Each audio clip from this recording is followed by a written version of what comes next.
సరే ఇక ఇప్పుడు యుద్ధం ఒకటి జరుగుతుంది సార్ మనకి. ఈ యుద్ధం వల్ల చాలా నష్టాలు, రేట్లు పెరిగిపోయినాయండి మనకి. అలాగే చాలా గ్యాస్ దొరక్క దీనివల్ల ఏమవుతుందంటే ప్రజలు అర్థం చేసుకోవాలండి. గ్యాస్ కానీ డీజిల్ రేట్లు పెడితే ప్రభుత్వ బాధ్యత, ప్రభుత్వం అది అలా అధికార పార్టీలు అనుకుంటారేమో అని నేను అనుకుంటున్నానండి. దానికి ఏమన్నా క్లారిఫికేషన్ ఇస్తారా? డెఫినెట్గా ఉంటుంది, అందులో ఎటువంటి సందేహం లేదు. గ్యాస్ కొరత ఉందండి, డీజిల్ రేట్ యుద్ధం వలన డెఫినెట్గా ఇంపాక్ట్ ఇదే కొనసాగితే ఇంపాక్ట్ ఉంటుందండి. ప్రజల్లో ధరల ప్రభావం ఖచ్చితంగా ఉంటుంది. అవునండి.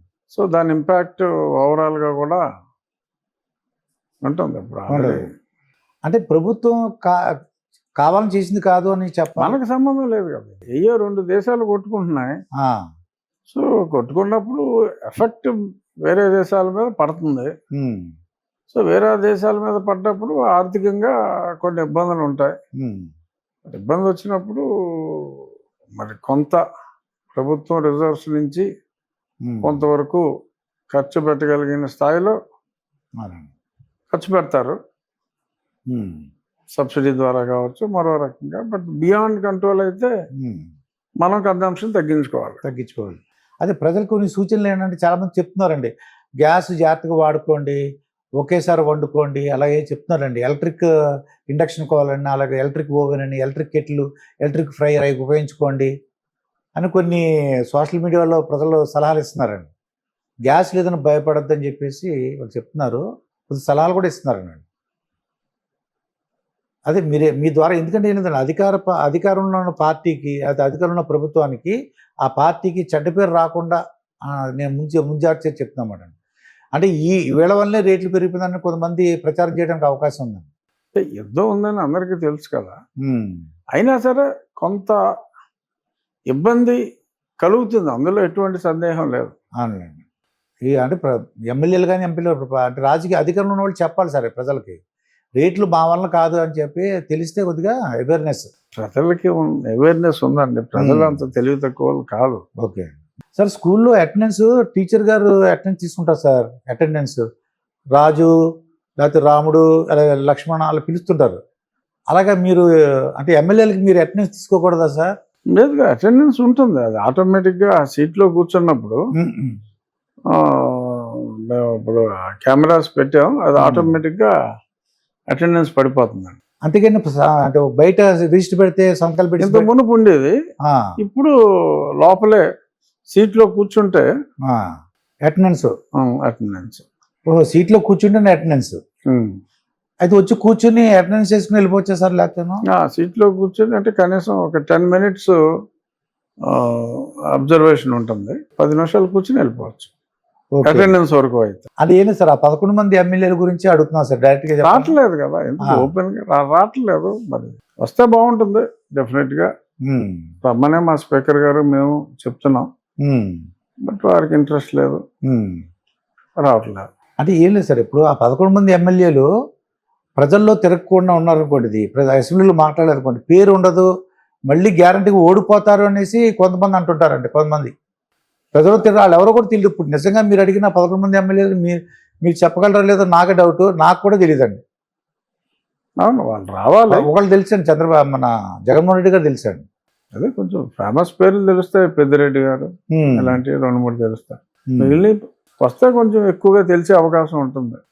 అది వస్తే వాళ్ళు ఏదోటి మాట్లాడతారు కదా సార్, ఏదోటి మాట్లాడడం వలన అంటే జగన్మోహన్ రెడ్డి గారు రమ్మని చెప్తే బాగుంటుంది అనిపిస్తుంది నాకైతే. ఇప్పుడు ఆయన రాకపోయినా మిగతా 10 మందిని వెళ్ళండి మాట్లాడండి అంటే బాగుంటుందేమో అని. ఇంకా ఆయన రానప్పుడు ఆయనకి నైతికంగా చెప్పే హక్కు ఉండదు, ఆయన వస్తే అందరూ వస్తారు. ఇప్పుడు మరి కెమెరాలు పెట్టారు కదా సార్, 10 నిమిషాలు రాలేదనుకోండి వాళ్ళకి మరి డిస్క్వాలిఫై అయిపోతారేమో అండి, ఎన్నిసార్లు రాకపోతే అది ఏదో ఉంది రూల్ అని. అవును, టైం ఉంది, చూడాలి. ఇది కొత్తగా పెట్టారు సార్, ఇది కొత్తగా మొన్న సెషన్ నుంచి పెట్టాం. మరి సెషన్ వచ్చేసారు 11 మంది వచ్చినట్టు, ఒక్కరు కూడా రాలా. అలా ఎన్నిసార్లు రాలేదనేది ఏదో ఉండుంటుంది అనుకుంటా. ఇంకా లాస్ట్ మినిట్లో వస్తారు మళ్ళీ, ఇంకా ఆఖరిసారి ఇంకా డిస్క్వాలిఫై అయిపోతారు అనుకున్నప్పుడు వచ్చి 10 నిమిషాలు కూర్చొని మీరు అన్నట్టు వెళ్ళిపోవడానికి అవకాశం ఉండొచ్చు. ఇది ఇంకొక డిప్యూటీ స్పీకర్గా మాట్లాడే ప్రశ్న ఉంది సార్. ఏంటంటే అది పిల్లల్ని ఎక్కువ మంది కనండి అని చెప్పేసి పొలిటీషియన్స్ చెప్తున్నారండి. 3 ఉంటే ఇంకా మంచిది, ప్రోత్సాహాలు కూడా ఉన్నాయని చెప్పి. అంటే ఇప్పుడు జనాభా తిరోగమనంలో ఉంది కాబట్టి నెగిటివ్ గ్రోత్ ఉంది కాబట్టి సో పాజిటివ్ గ్రోత్ అనేది అవసరం అని సీఎం గారు.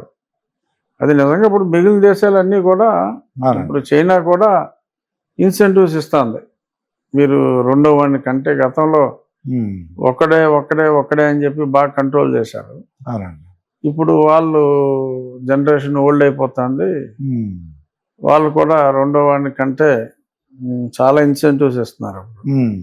జపాన్ అంతే, ఈవెన్ ఫ్రాన్స్ ఎప్పటి నుంచో సుమారు ఒక దశాబ్దంన్నరగా చాలా దేశాల్లో ఈ పిల్లల్ని కనండి అంటే మీకు ఇన్సెంటివ్ ఇస్తాం అని రకరకాలుగా కనమని చాలా ప్రలోభ పెట్టే దిశగా చాలా దేశాలు ఆల్రెడీ ఉన్నాయి. సో మనం ఇప్పుడు మేల్కోవాల్సిన అవసరం వచ్చింది. సో కాబట్టి ఎక్సెప్ట్ 2-3 రాష్ట్రాలు తప్ప చాలా రాష్ట్రాల్లో నెగిటివ్ గ్రోత్ ఉంది.